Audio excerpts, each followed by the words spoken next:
down. Let's move on to this, shall we? Now, look, on my show, I like to talk about movie news. I don't like to talk about celebrity drama and stuff like that, unless it is something that will directly impact, have a direct A to B impact on and relevance to an upcoming film, right? Other than that, I try to avoid all the celebrity he said, she said gossip nonsense. With that said, I was getting ready to do a story today on Jonathan Majors, because Jonathan Majors, according to this headline and Deadline, came out and said that he would love to return to the MCU. The story was going to be this quote of his. He goes, yeah, of course, I would say yes. Disney, Marvel Studios, I love them. Majors told USA Today. Tom Hiddleston, loved working with that guy, loved working with Paul Rudd, loved working with Gugu Mbatha-Raw. I love the industry so much, and now I'm in the place where I can feel the love from them and actually express my love for them. And that was going to be my story today.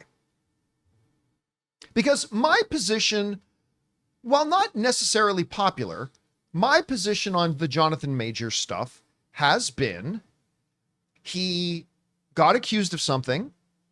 He got his day in court. He got found guilty of the lesser charges and found not guilty of the more major charges. He was ascribed a punishment by the court. He fulfilled or is still in the process of fulfilling his responsibilities to the court. And my position has always been, at that point, you got to let a guy then move on with his life. And I think he's a tremendous talent, and I've been excited about Magazine Dreams. And as a matter of fact, Magazine Dreams, Jonathan Majors' brand new film, opens tomorrow.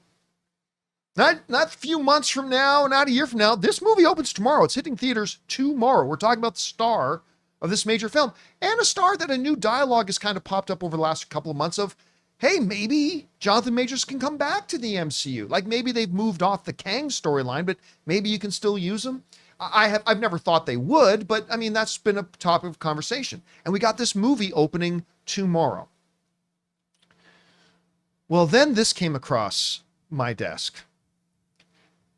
Rolling Stone magazine got an audio recording of Jonathan Majors admitting to strangling and assaulting his girlfriend. Now remember, throughout all the drama and everything that went on last year, Jonathan Majors always asserted publicly he never, ever attacked his ex-girlfriend. And ultimately, when he was found guilty, what he was found guilty of was like just the act that he inadvertently harmed her. He was found innocent of intentionally trying to harm somebody, right? And he maintained through the whole thing that he had never once ever attacked her. Well, in the report, there is an audio recording that Rolling Stone has, where first you hear his girlfriend, you hear him first saying to his girlfriend, I'm ashamed. Major started off and stutters. Then he continues, I've never been aggressive with a woman before. I've never aggressed a woman. I aggressed you.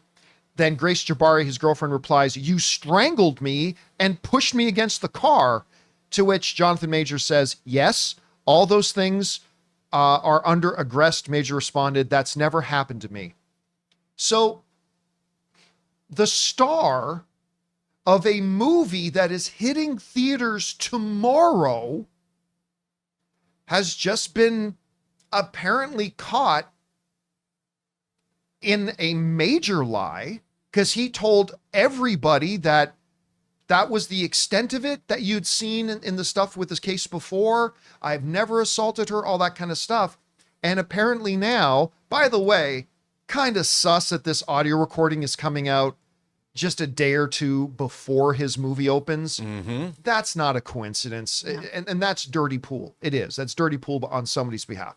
That being said, we literally have the star of a movie opening up in all theaters tomorrow, now on tape, admitting that he strangled and assaulted his girlfriend, something that he had denied publicly over and over and over again. So that raises the question. We've got Magazine Dreams opening tomorrow. Between now and then, does the studio pull the release? I don't think they can. I think even if they wanted to or thought they should, I don't think they can. I think the movie still comes out. Does this impact the movie-going audience? has this news even gotten out enough are people even going to hear this news? If they do hear the news, is it going to impact their decision to go or not go see a movie?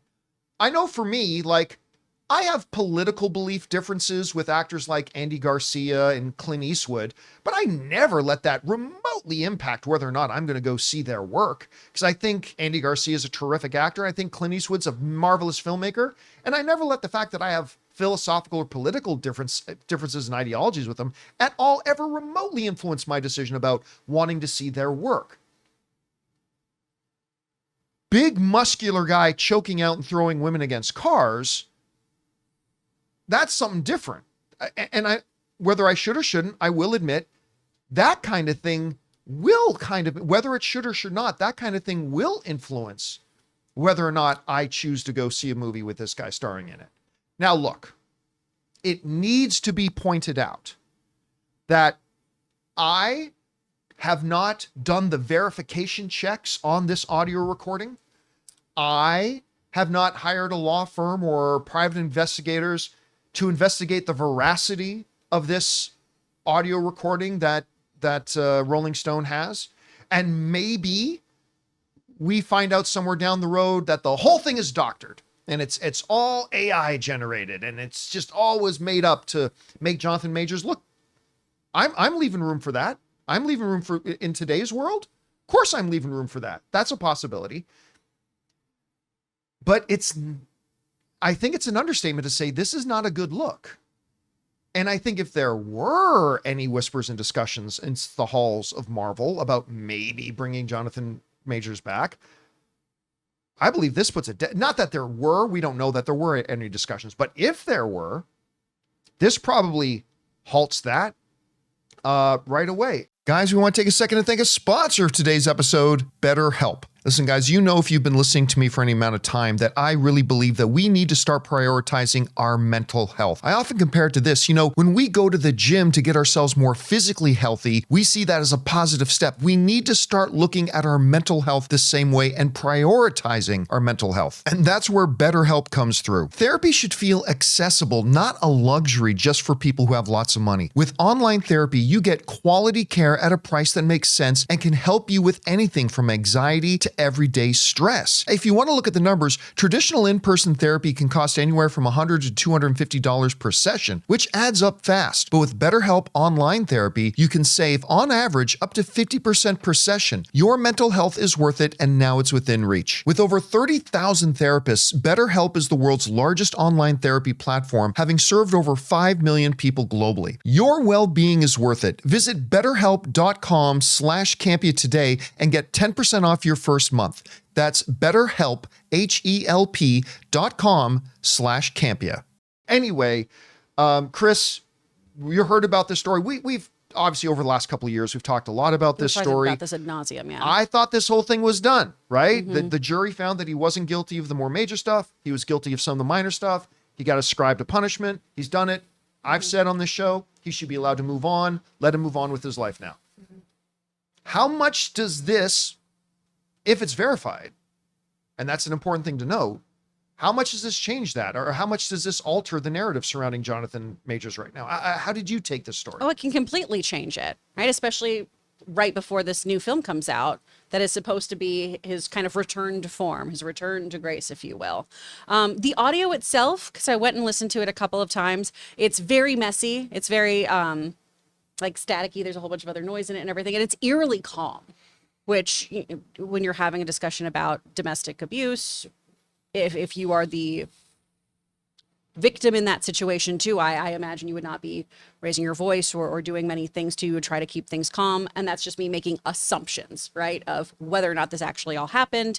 And if he really is admitting to that. I do think it's worth note, just bringing up, and the Rolling Stone article talks about this too, that a judge did bar any previous instances of alleged physical abuse from the trial. Because it was about a separate incident before 2022. Altogether. So there were no other things that could come in to kind of play into Jonathan Majors' character in that way, right? We're not going to talk about any other instances or these issues with another ex-girlfriend, Emma Declan, is that her name? Let me double check.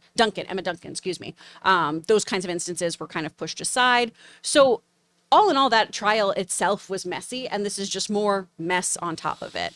The audio does need to be verified, because if he did just admit to this on a recording, that is very, very damning to have it come out of his own mouth and so casually. And especially to say, you know, I aggressed you, as opposed to fully owning what actually happened there. Yes, that is an act of aggression, but that's also a much more politically correct, sanitized way to say, I put hands on you, I harmed you, I hurt you. It's just really, really messy. And obviously this is still so much he said, she said stuff. And now it's just, let's verify this recording to see if that is truly what he said. Now, before, I mean, obviously this is going to be something that's going to take a while to play itself out, but how much, if any, impact do you think this has on Magazine Dreams? I mean, it's opening in theaters tomorrow. It was never going to be a huge box office film. They simply haven't put the money behind it to be a big box office film. But do you see this impacting the release of the film? Well, the release of the film, or how much of the audience goes out to see it? Will this have an impact on that? I think it can, for people who were, well, he was cleared in court, for the people who were of that camp. But we also have seen, just throughout our ongoing conversations about this, people have either been, nope, I bet he didn't do it, I believe him, or, oh my gosh, he absolutely did it, I believe her. People have already been in camps about this the entire time. Yeah. And those people aren't going to be swayed either way, because the trial didn't sway them. I think it's for those people who were willing to see that what came out of this trial and move forward, that could affect them in some way of going to see this. For me, I mean, I know it definitely does sway things for me. I really don't want to support violent people in general. I understand, to your point too, of like, if I have a political difference with somebody, I can try to get over those things. I can try to just go appreciate art for what it is. But it does just sit kind of horribly, going, oh, I'm going to go give money to somebody who I know abuses people or abused somebody. I've had that issue with other actors in the past, or other actors coming back into the mix of things after they've choked people. There's a horrible story about that a couple years ago about another actor, but we don't have to get into that. It's always just really troubling as a consumer of, do I vote with my money here? Do I go see this film? Do I go see something that a whole hundreds of people worked on and support that? Or do I let this person diminish that and make me not want to go see it? And that's a personal question that I think every audience member has to ask. There's no right or wrong question. It's going to be what's right for you as the consumer. Rob, we saw this story come out. I mean, we all thought we were done talking about this whole thing, but this new movie is coming out tomorrow. What stands out to you here, and what kind of, if any, impact do you think this story is going to have on Magazine Dreams, opening tomorrow in theaters everywhere? What do you think about that? Well, first and foremost, I think that, you know, the justice system did take its course, and this whole thing was prosecuted, and the outcome was the outcome. I think that, for me, obviously, if violence was done, then there should be a price to pay.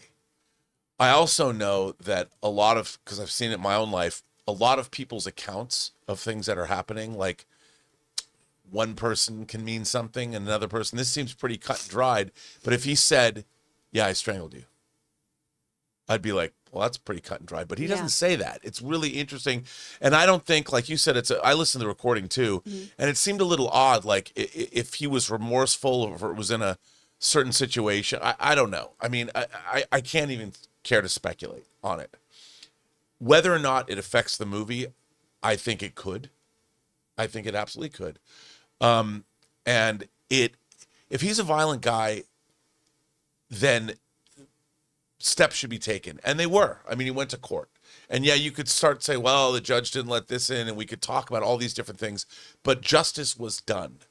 And I don't like this idea that people are always second guessing court decisions, whether they're right or wrong. That is our justice system. And I tend to believe in at least the concept of fairness under the law. But I mean, you know, this gives me pause, and stuff went down. There was violence done. Yeah. And you can't, and until, I mean, I didn't see it. I wasn't privy to what was said in court, but I do think that, and obviously this was kept, this was released. It was done on purpose. This court case was going on for years now. And I mean, yeah, like I said, I find it very, very suspicious. Yeah, I think it's very, and comes out like literally 48 hours before his movie. If you're pissed that a court case doesn't go your way, releasing something like this on the eve of a movie coming out, the last thing that he did, which, by the way, by all accounts, was doing very well in festivals. This whole movie got derailed because of this. Now it's getting released. It's suspect to me, but I just think it's unfortunate all the way around. And I think it will affect the release of the movie.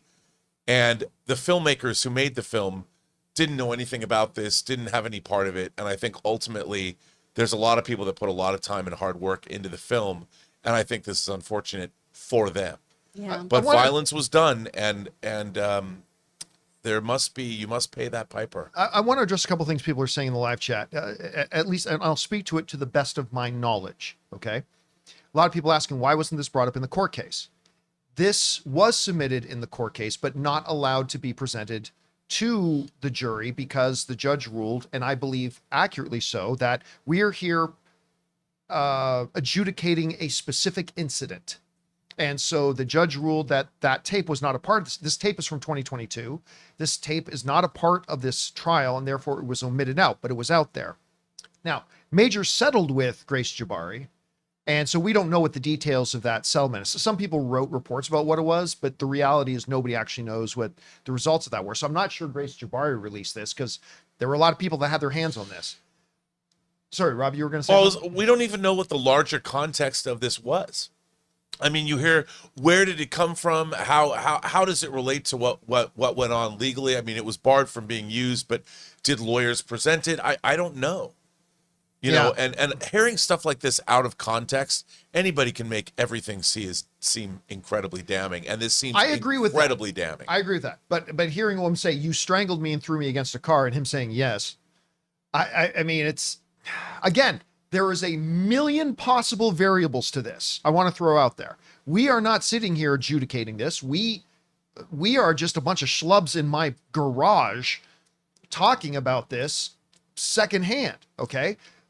But again, the question that has to me, my immediate concern is, how does this impact the movie business? How does this impact a movie that's coming out tomorrow? And I also see some people in live chat saying, well, you shouldn't boycott it. Nobody's boycotting the film. Yeah. Just because you choose not to see a movie doesn't mean you're boycotting it. You can choose not to see a movie for any reason in the world that you want. I don't think it looks good. I'm busy that day. Or I don't like the fact that this actor might have physically assaulted somebody. That's not a boycott. That's just making a choice not to go. And it's going to be interesting to see how this does play out over the next 24 hours when the movie also opens tomorrow. Anyway, guys, question is for you. What do you think about all this? I mean, do you think this is going to have a significant impact on Magazine Dreams, which is opening tomorrow? You could obviously make the argument that Magazine Dreams was never going to be that big anyway, so how big of an impact could it have really?